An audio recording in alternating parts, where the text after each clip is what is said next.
Василия. Вошел штрафную, ну можно бить. Обвел второго. Удар ворота. Гол! Гол! Гол! ეს გოლი იყო ყველაზე მნიშვნელოვანი, ყველაზე ემოციური, ყველაზე დიდი, ყველაზე განსაკუთრებული გოლი იყო ქართული ფეხბურთის ისტორიაში, რომელიც კი ჩვენ ოდესმე გვინახია. აი ეს გოლი.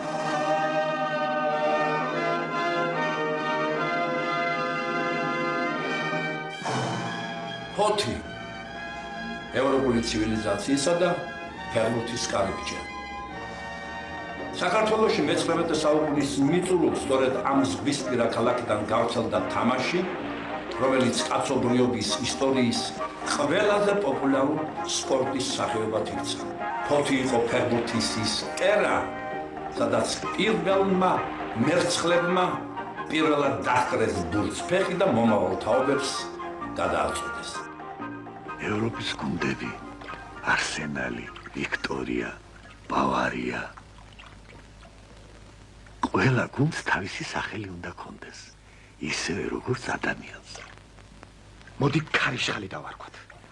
ვის რა მოსწონს, მე მაგალითად სულ ვოცნებობ ისეთ გუნდზე, რომელსაც მერცხალი ერქმევა.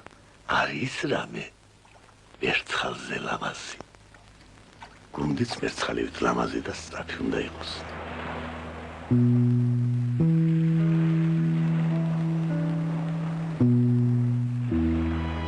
ფოთში პირველი ფეხბურთის გუნდის შექმნა ნიკო ნიკოლაძის ვაჟმა გიორგიმ. საინტერესოა, რომ ქართულ კლუბს უკვე იმ პერიოდში ხავდა ლეგიონერები. ორი იტალიელი გელაჯო და ლუიჯი. 1907 წლის 23 თებერვალს თბილისში გაჩნდა პირველი ოფიციალური კლუბი კომეტა, რომელსაც ჰქონდა საკუთარი ფორმა, ბიუჯეტი, მოედანი და წესდება. 1912 წელს ჩატარდა ქალაქის პირველი ჩემპიონატი. ბათუმელმა ფეხბურთელებმა პირველი საქალაქთაშორისო მატჩი გამართეს ფოთში. იმავე წლებში ფეხბურთმა მტკიცედ მოიკიდა ფეხი სოხუმში. ქუთაისში კი შეიქმნა პირველი გუნდი მერცხალი. ქართული ფეხბურთის მთელი ისტორიის ერთ-ერთი მთავარი მოვლენა თბილისის დინამოს დაარსება გახდა. 1925 წელს შეიქმნა ლეგენდარული კლუბი, რომელიც ქართული ფეხბურთის ფლაგმანი გახდა და ქვეყანას ყველაზე დიდი წარმატებები მოუტანა. ეს თბილისის დინამოს ნომერ პირველი სალაროა. ეს კი ნომერ პირველი ბილეთი.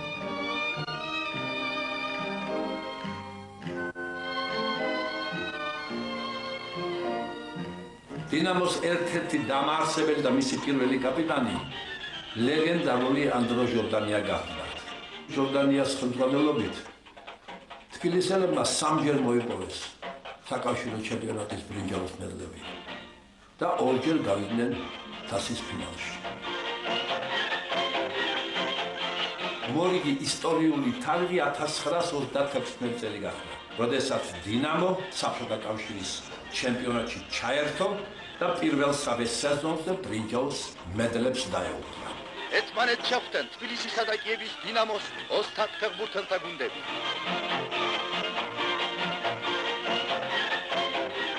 თამაში ფრედ დამთავრდა ანგარიშით 2-2. დინამო სტადიონზე შენ ვერ ნახავდი კაცო იმას რა ქვია. რამოდენად როგორ შევდიოდით ხოლმე, ხო? აი ისინი პინგვინები რო დადიან ხოლმე, ხო? ასე შევდიოდით ხოლმე რა. და ასე გამოვდიოდით იქიდან. სტადიონზე მირბოდა ხალხი რატო იცი? აი დიდი სიყვარულის მორევში შევარდებოდნენ ხოლმე და აი იმისკენ მიისწრაფოდა ხალხი. ამიტომ მირბოდა ხალხი. ის იყო ადგილი, სადაც სიყვარული მეფობდა.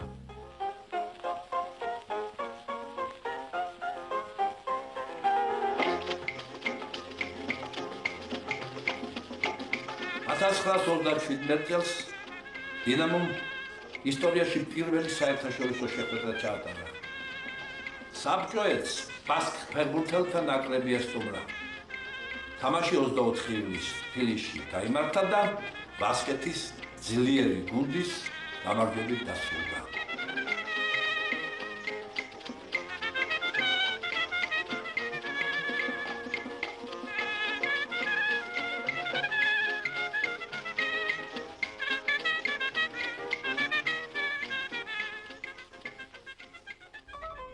მეორე მსოფლიო ომმა რა თქმა უნდა შეაფერხა როგორც საქართველოში, ისე მთელ მსოფლიოში ფეხბურთის განვითარება. ძნელბედობის ჟამის მიუხედავად საქართველოში მაინც გამოჩნდნენ გაშკაშა ვარსკვლავები. 1940 წელს თბილისის დინამოს საკვლავური მოირგო ფეხბურთის კარუზოთ წოდებულმა ბორის ბაიჯაძემ. ამავე პერიოდში დინამოში ჩაირიცხა ახალგაზრდა ფეხბურთელი, რომელიც კლუბის ისტორიის მრავალგზის რეკორდსმენია.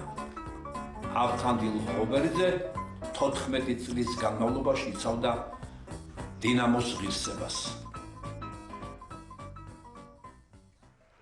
1960 წელს საბჭოთა კავშირის ნაკრების შემადგენლობაში პირველი ევროპის ჩემპიონები გახდნენ გივი ჩოხელი, სლავა მეტრეველი და მიხეილ მესხი. Мяч у Валентина Пупукина. Сильный удар. И Слава Метревели добивает мяч в ворота. 1-1. Мяч получает Михаил Месхи. Он обыгрывает защитника. Точно навес на ворота. И Понедельник головой забивает второй гол. Решающий гол, принесший нашей команде Кубок Европы. გავრილ კაჩალინის გაცოცხლილ საბჭოთა კავშირის გუნდმა ფინალში პარიზის პარკ დე პრენსზე 2-1 დაამარცხა იუგოსლავიის ნაკრები. 1961 წელს ქუთაისის ტორპედომ თავის პირველ დიდ წარმატებას მიაღწია. პირველად საბჭოთა კავშირის ჩემპიონატების ისტორიაში უმაღლეს ლიგაში ერთდროულად ორმა ქართულმა გუნდმა თბილისის დინამომ და ქუთაისის ტორპედომ ითამაშა.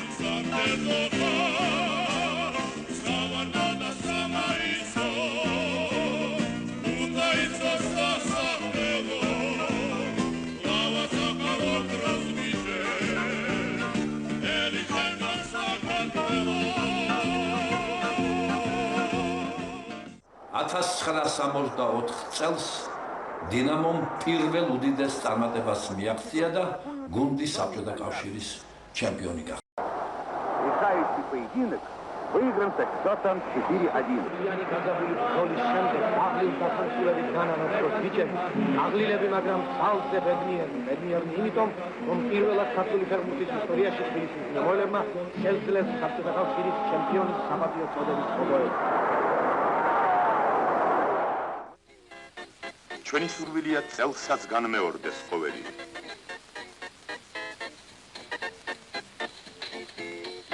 ასეთი სურვილები აქვს დინამოელებსაც, რომლებიც ახლა გულმოდგინედ ვარჯიშობენ დიღმის სათრთმელ ბაზაზე.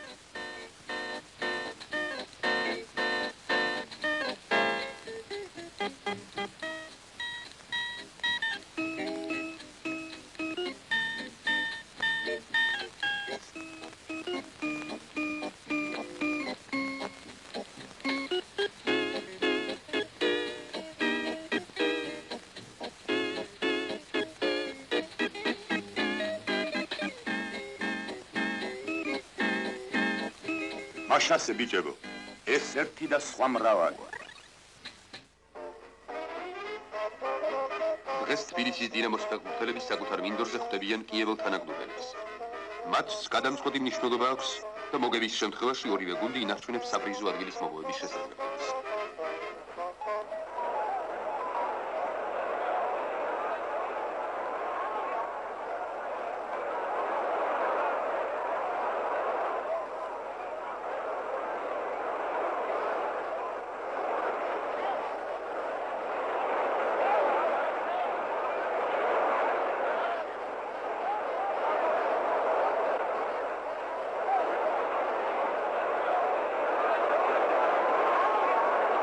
თამაში მიმდინარეობდა დაძაბული. ორივე კარტთან ხშირად იქმნებოდა საფრთხო მომენტი. 1-0 თბილისელთა სასარგებლოდ.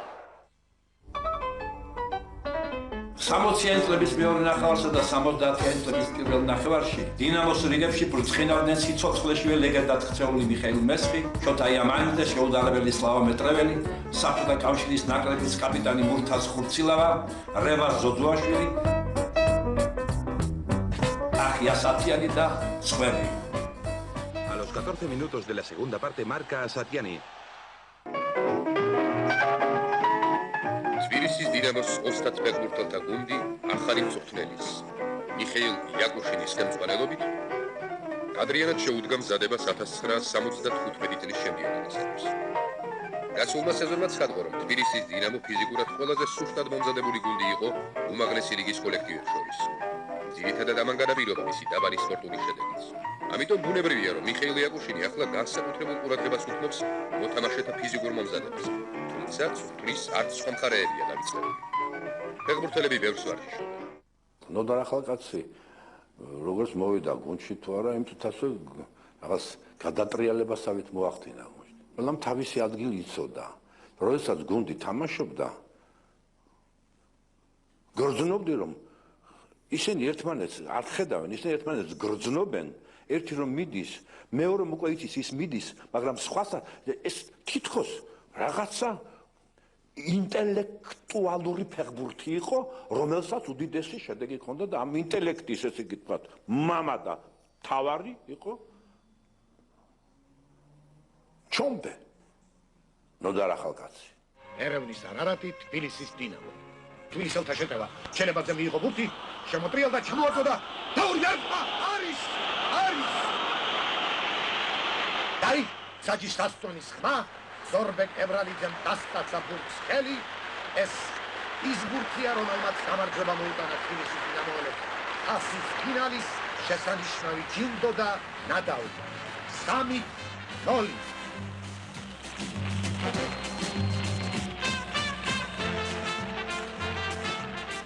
ის რისთვისაც თავდამოდებით იბრძოდა. თბილისის დინამოელთა მრავალი თაობა, შოთა შალგულიძისა და ბორის პაიჭაძის თაობა, გაიოს ჯეჯელავას, მიხეილ ბერძენიშვილის, ავთანდილ ხოღობერიძის, ნიაზბეი ძაფშიპას, ზაურ კალოევის, შოთა იამანიძის, მიხეილ მესხის, სლავა მეტრეველის, ვლადიმერ ბარქაიას, მურთას ხუცილავას და სხვების თაობები თბილისის დინამოელთა დღევანდელმა შემადგენლობამ მოიპოვა თასი თბილისის დინამოსია.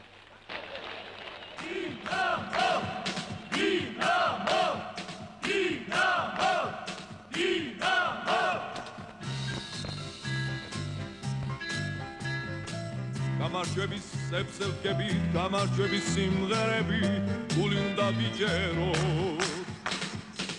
შკიათგას თებს დაველებს, სლავას ბევრჯერ ასახელებს, საქართველო ბიჯებო.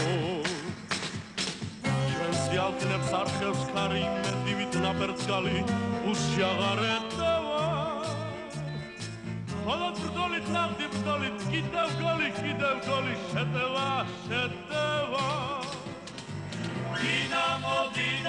დინამო, ვიბრძოლოთ, ვიფრინოთ, ვიჯექოთ.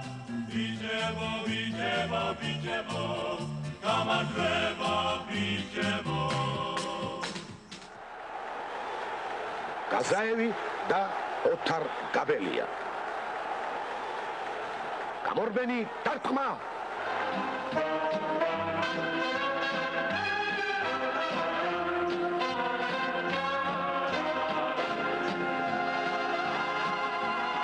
საბჭოთა კავშირის თასს გაეუფლნენ თბილისის დინამოელები. მატჩის გმირი ოთარ გაბელია. 7-დან 3 11-მეტრიანი მოიგერია ოთარ გაბელიამ და გუნდს ნანატრი თასიდან გამარჯვება მოუტანა. ანუჩარ მაჩაიძე, ოთარ გაბელია, თენგიზ სულაქველის, ალექსანდრე ჩილაძე, შოთა ხინჩაგაშვილი, დავით მუჯირი, ნუკრი კაკილაშვილი, ვიტალი დარახელია, ვახტანგ კორიძე, ვლადიმერ გუცაელი, ოჩა მაჩაიძე, რამა შენგელია და დავით ხიფიანი. ურვალეთ მიეგება თბილისელი მაყურებელი თასის მფლობელებს, თბილისის დინამოელებს. 1978 წელს კი დინამო მეორედ ხდება საბჭოთა კავშირის ჩემპიონი.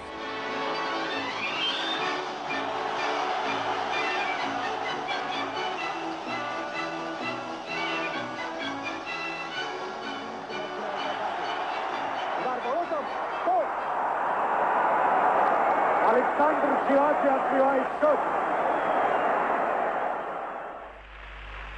И вот начался матч, и замер город.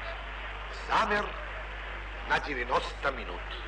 Повторный матч 1/4 финала розыгрыша Кубка обладателей Кубков европейских стран «Динамо Тбилиси», «Вест Хэм» Лондон.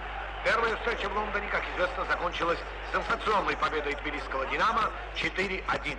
И снова в центре внимания дуэль Брукинга и Кипиани. Мне кажется, что Кипиани и сегодня переиграл своего визави здесь, в Тбилиси. Неутомимо ведут в атаку своих друзей многоопытные капитаны Билли Бонкс и Александр Чивадзе.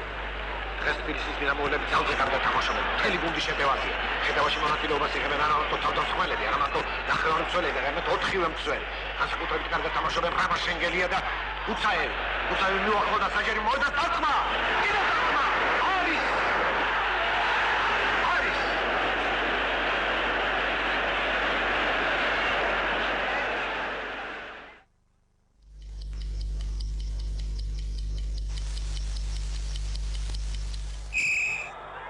И вот финальный свисток.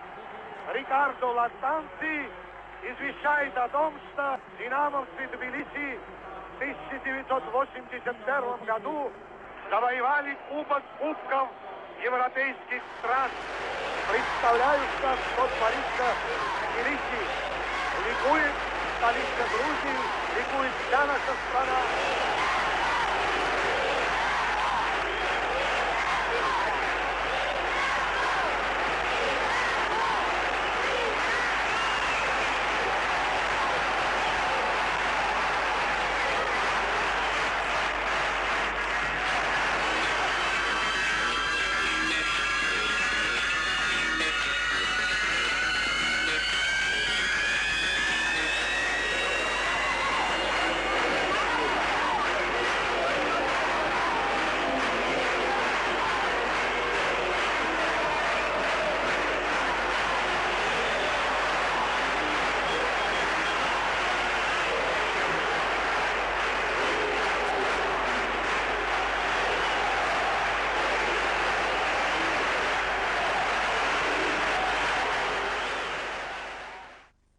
თბილისის დინამოელებმა გააკეთეს ის, რაც ხალხს აღარ ქონდა წლების მანძილზე, 100 წლეულ მანძილზე. სიყვარულის გრძნობა მოგვარეს მასიურად ხალხს, კაცო. ეს არაფერს არ შეუძლია. ეს გააკეთეს ამ პატარა ბოლშევიკმა.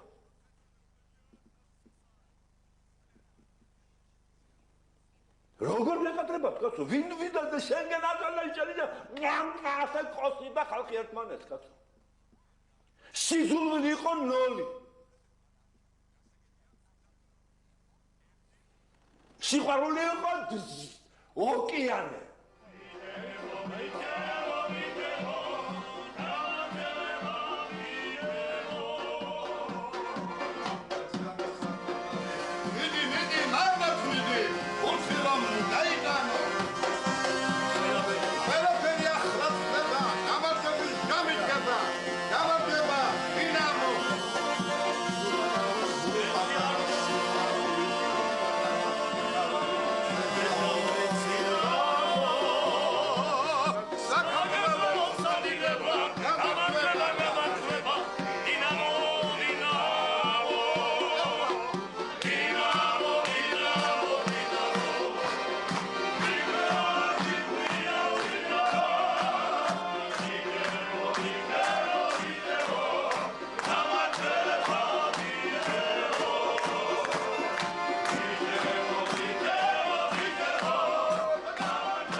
მე ჩამოვედი საქართველოში, რათა ქართული ფეხბურთის მამას, უფროს ნოდარ ახალკაცს გადავცე FIFA-ს უმაღლესი ჯილდო. სამწუხაროდ სიკვდილის შემდეგ. ჯილდო ფეხბურთის განვითარებაში შეტანილი დიდი წვლილისათვის.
დღეს კაპიტანის დამატების დღეზე მხოლოდ უახლოესი მეგობრები არიან შეგრებილი.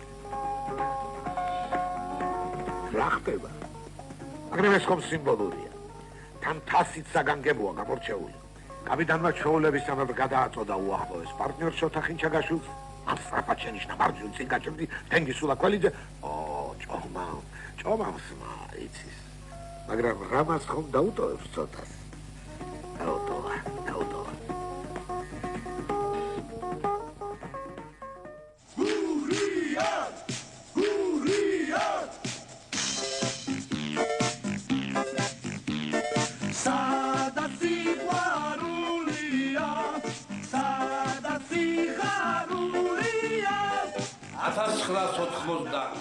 წლის 12 ნოემბერი კიდევ ერთი დიდი თარიღია, რომელიც ოქროს ასოებით შევიდა ქართული ფეხბურთის ისტორიაში. ლანჩხუთის გურიამ საბჭოთა კავშირის უმაღლეს ლიგაში თამაშის უფლება მოიპოვა.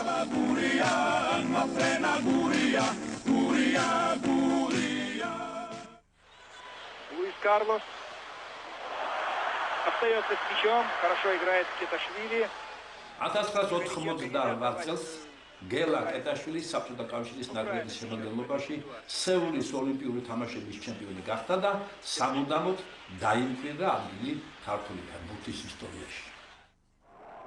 მსოფლიოში გლობალური პოლიტიკური პროცესები დაიწყო. საბჭოთა კავშირი იშლებოდა და ეს რადიკალური ცვლილებები ფეხბურთსაც შეეხო. ღმერთმა დალოცოს სრულიად საქართველო. ჩვენთან არის ღმერთი. ილოცავთ ეროვნული ჩემპიონატის პირველ დღეს.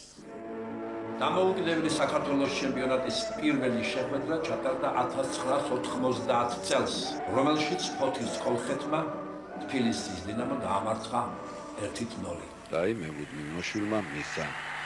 ნიშანი დაიწყო მატჩი, ფურთით თბილისელები არიან. ეს გახლავთ საქართველოს დამოუკიდებელი ეროვნული ჩემპიონატის პირველი კალენდარი. რომელიც არის ხელით შედგენილი და შემდეგ რა თქმა უნდა ზეროზე გამრავლებული დარიგებული გულშემატკივრებისთვის. პირველ ტურში დინამო როგორც დინამო თბილისი ისე არ მოიხსენიება როგორც იბერია თბილისი, მაგრამ რამოდენიმე წლის მერე ესე დაუბრუნდა თავისი ძველი სახელი დინამო თბილისი. ფეხბურთი საქართველოში უნდა გახდეს პროფესიონალური და ფეხბურთს უნდა მოუარონ სპეციალისტები. აქ სხვა აზრი არ არსებობს. მე ვარ დარწმუნებული ერთ რამეში, რომ როგორც საქართველოს თავისი ძლიერი იდეალები გააჩნია და ეს წმინდა არის და ძლიერი იდეალი, მე ასე მგონია ჩვენ ფეხბურთს ასევე ძალიან ძლიერი თავისი მხარეები.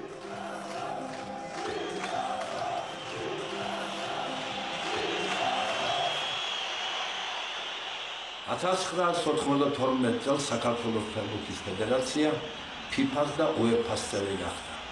ქართული კლუბებისა და საქართველოს ნაკრებისათვის ევროპის კარი გაიღო.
2011 წლის იანვარში დინამო ბიზნესმენმა რომან ფიფიამ შეიძინა.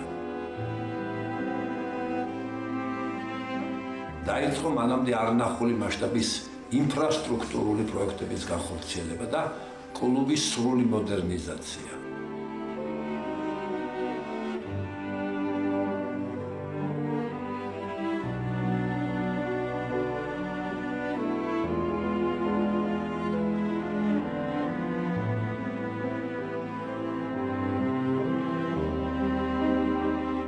განხორციელდა დერმის სარკმლიანი ბაზის რეკონსტრუქცია, რომელიც დღეს ერთ-ერთი საუკეთესოა რეგიონში.